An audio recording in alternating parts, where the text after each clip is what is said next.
ধন্যবাদ জানাচ্ছি। এই নগর ভবনে কোনো প্রধানমন্ত্রী এবং তার সহধর্মিণী এই নগর ভবনে আসছেন আমার জানা নেই।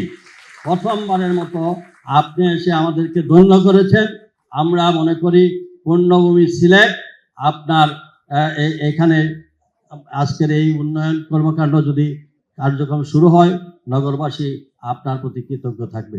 আমি আজকে মাননীয় প্রধানমন্ত্রীকে এইটুকু বলতে চাই যে আজকে আমার একটা আনন্দের দিন। এই জন্য বিগত 10টি বছর আমি এই সিটি কর্পোরেশনের মেয়র থাকাকালীন অবস্থায় এই প্রজেক্টগুলো 2022 সালে সাবমিট করেছিলাম। যেহেতু আমি বিরোধী দলের মেয়র, সেজন্য সেটা বাস্তবায়ন হয়নি।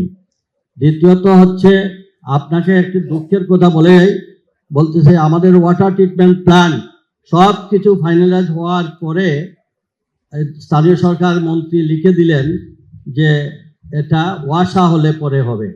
কিন্তু যেখানে এই নগরবাসীর সবচেয়ে বড় সমস্যা সেটা হলো বিশুদ্ধ খাবার পানির সমস্যা। এটা আজকে এতদিনে হয়ে যেত, কিন্তু এটা এখন এই অবস্থায় পেন্ডিং রয়েছে। এর মধ্যে সিলেট মহানগর সম্প্রসারণ হয়েছে। আমি আজকের এই সভায় মাননীয় প্রধানমন্ত্রীর দৃষ্টি আকর্ষণ করে বলতে চাই, নগরের এক্সটেনশন যে সিটি অন্তর্ভুক্ত হয়েছে, সেগুলোর রাস্তা এবং ড্রেনেজ অবস্থা অত্যন্ত মানে কি বলবো, উপজেলা ভিত্তিক, ইউনিয়ন ভিত্তিক সেই রাস্তাগুলোর অবস্থা নাজুক, এবং যে কোনো সময়ে ছড়া খাল এগুলা সংস্কার করা হয়নি, যেহেতু ইউনিয়ন কাউন্সিলের অন্তর্ভুক্ত ছিল। এগুলা যদি সম্প্রসারণ এবং এই কাজগুলো মানে হাতে না নেওয়া হয়, তাহলে কিন্তু এই এক্সটেনশন সিটির মানুষ, আমরা 15টি ওয়ার্ডের মানুষ বেশ অসুবিধার সম্মুখীন হবে।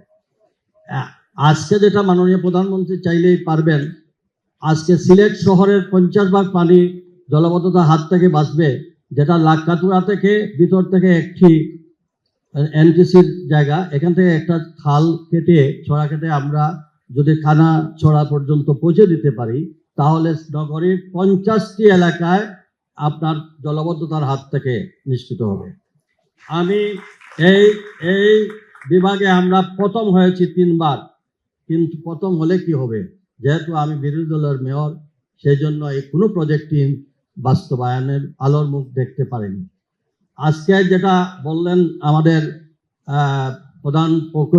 প্রধান নির্বাহী কর্মকর্তা, এই প্রজেক্টগুলো যেটা এই যে আমার ডাম্পিং প্লেসে যে আমাদের বর্জ্য ব্যবস্থাপনা, বিশ্ব ব্যাংকের 65 কোটি টাকার সেই প্রজেক্ট এখন ব্যস্তে যাচ্ছে, বিকজ অফ এই ময়লাগুলো সেগ্রেশন না হওয়ার কারণে। এবং এইটার জন্য আমি এই যে প্রকল্প সাবমিট করা হয়েছিল, সেটা এখন পর্যন্ত 127 কোটি, সেটা উঠে নাই। এটা যদি বাস্তবায়ন হতো, তাহলে নগরীর আজকে বর্জ্য ব্যবস্থা অনেক বাংলাদেশের মধ্যে একটা অন্যতম দৃষ্টান্ত স্থাপন করত।